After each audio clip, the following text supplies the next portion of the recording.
Good morning, welcome to Spark Commerce Classes बार।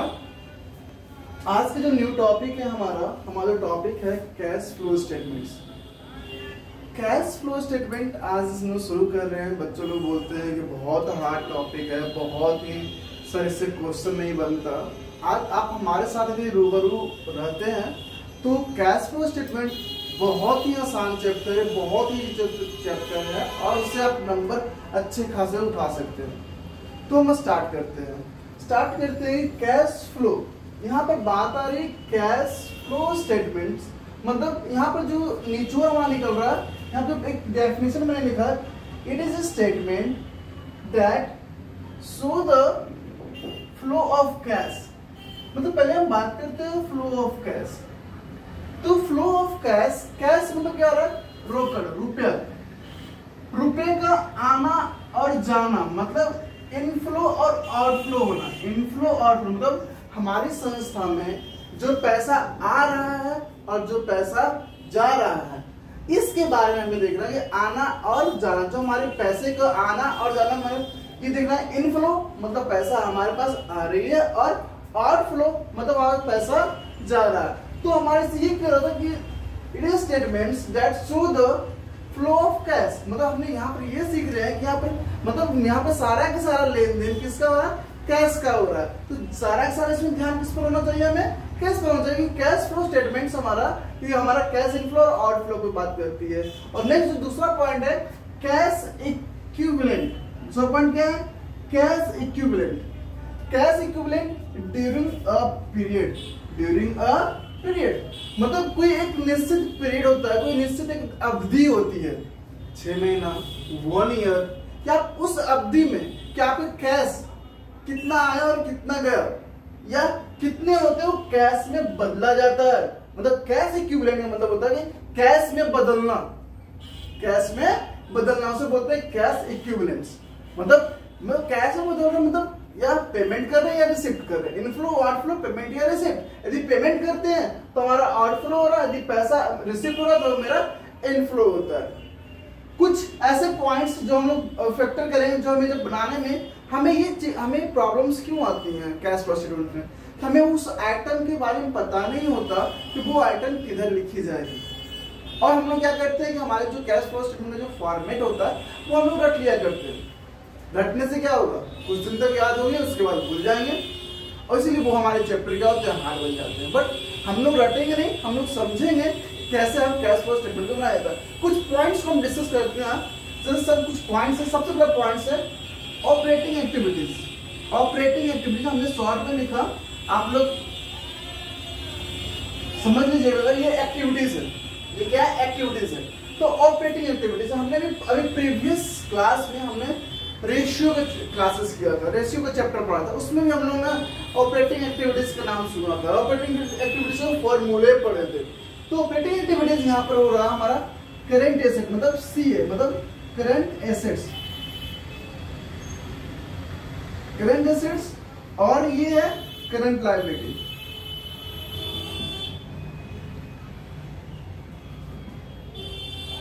तो मतलब operating activities में हमें क्या देखना है? करंट एसेट्स और करंट लायबिलिटीज के बारे में। तो आपसे भी पूछा जा सकता है कि ये बताइए कि हम लोग 11th क्लास से 12th क्लास में अभी शेयर प्रीवियस चैप्टर में भी हमने पढ़ा था कि भाई कि आपका ये करंट लाइव एसेट्स क्या होता है। मतलब एक वैसी एसेट्स, एक वैसे जो कि 1 साल के अंदर से पैसे में हम बदल सकते हैं। जैसे अब क्या क्या हो सकता है? कैश हो सकता है, डेटर हो सकता है, बिल्स, ये सब चीज आपको पता है। उसी प्रकार से करंट लायबिलिटीज क्या होता है? दायित्व होती है जो कि 1 साल के अंदर मुझे पे करना होता है, उसे बोलते हैं करंट दायित्व बोलते हैं। जैसे लोन हो गया, शॉर्ट टर्म लोन हो गया, बिल्स पेबल्स हो गया, क्रेडिट्स हो गए, ये सब क्या है? हमारे करंट लायबिलिटीज के अंदर आते हैं।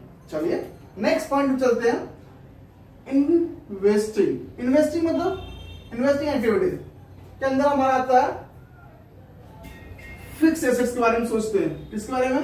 भाई कहीं इन्वेस्ट करना है तो क्या हो गया? इन्वेस्टिंग एक्टिविटीज के अंदर किसी सोचते हैं एसेट्स के बारे में, फिक्स एसेट्स के बारे में। जैसे आपका मशीनरी हो गया, ठीक है, लैंड हो गया, फर्नीचर हो गया, ये सब के बारे में। अभी हम लोग सिर्फ समझ रहे हैं किसके अंदर क्या क्या एक्टिविटीज के अंदर आता है। फर्नीचर कहाँ आता है हमारा, एक इन्वेस्टिंग एक्टिविटीज। हमने ये सीख रहे हैं इसमें कि जो भी फिक्स एसेट से रिलेटेड हमारा जो भी आइटम्स आएंगे, जो भी नाम हो, वो कहाँ डालेंगे हम, इन्वेस्टिंग में। उसके बाद हम देखेंगे कौन प्लस होगा कौन माइनस होगा, वो हम बाद में देखेंगे। बट अभी हमें देखना है कि हमें ये सीखना है कि हम लोग ये नहीं सीख पाएंगे कि कौन सा आइटम कहाँ जाएगा। अभी हम ये सीख रहे हैं, हमें कम से कम एटलीस्ट आइडेंटिफाई करना तो आ जाना चाहिए कि ये हमारा ऑपरेटिंग में जाएगा या फिर इन्वेस्टिंग में जाएगा या किसी और अदर में जाएंगे। जैसे अब आते हैं दूसरा, फाइनेंसिंग। फाइनेंसिंग मतलब फाइनेंस, मतलब उससे रिलेटेड शेयर हो गया, डिवेंचर हो गया, ये किसके अंदर आते हैं, फाइनेंसिंग एक्टिविटीज के अंदर आते हैं। जैसे आपसे पूछ लिया जाए आप डिवेंचर, तो आप किस में डालोगे भाई, ऑपरेटिंग में डालोगे, इन्वेस्टिंग में डालोगे, अजय नहीं, हम किस में डालेंगे, फाइनेंसिंग में डालेंगे, क्योंकि वो हमारे पास यदि शेयर, एक हमने क्लासेस में पढ़ा था शेयर होता है क्या।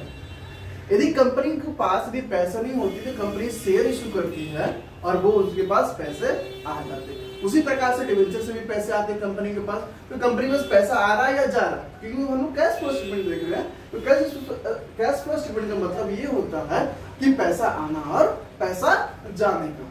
ठीक है, अब आते हैं दूसरा पॉइंट जो हम लोग यहाँ पे क्लियर किए, कैश एंड कैश इक्विवेलेंट। हमने परिभाषा में भी हमने बताया कैश एंड कैश इक्विवेलेंट का मतलब ये होता है कि इसको पैसे में बदल देना, मतलब हमारे पास पैसा आ रहा है या जा रहा है, cash and cash equivalent.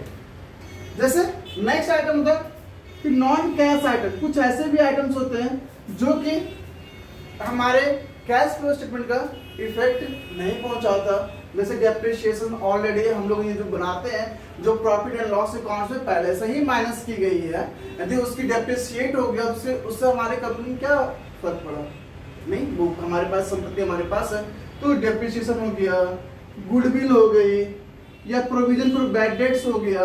Goodwill जैसे क्या होता है, कभी कभी हमारी जो संस्था की वैल्यू कभी कमती भी है कभी बढ़ती भी है, जब हम उसे बेच रहे हैं तो ये कम हो या ज्यादा हो, हमारी जो कंपनी को इफेक्ट नहीं पहुंचाती। या प्रोविजन फॉर बैड डेट्स भी है, वो भी हमने प्रोविजन क्यों बनाते हैं, प्रोविजन इसलिए बनाते हैं कि भविष्य के लिए बनाते हैं। भविष्य में जो घटनाएं होती हैं उनको रोकने के लिए हम क्या बनाते हैं, प्रोविजंस तैयार करते हैं।